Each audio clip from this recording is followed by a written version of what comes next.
ছোট্টবেলায় সেই ছেলেটা, ডাকতো সবাই বিলে বলে।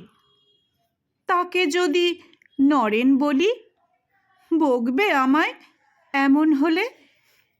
দুরন্ত সে, কিন্তু ধ্যানে মগ্ন থাকে ভীষণভাবে। ব্রহ্মদত্তী আদৌ আছে? থাকলে তাকে ধরতে যাবে।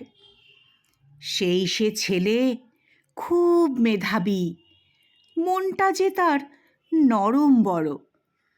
ভাঙতে সে চায় জাতের বিচার, হোক না তা সে যেমনতর। শিব জ্ঞানেতে জীবের সেবা, রামকৃষ্ণের মত ও বাণী। জগৎ সভায় তারই শিখা, পৌঁছে দিলেন কে না জানি। রামকৃষ্ণ মিশন গড়েন মানব সেবার জন্য যিনি। সেই বিলে বিবেকানন্দ, মাথার ওপর আছেন তিনি। সেই বিলে বিবেকানন্দ, মাথার ওপর আছেন তিনি।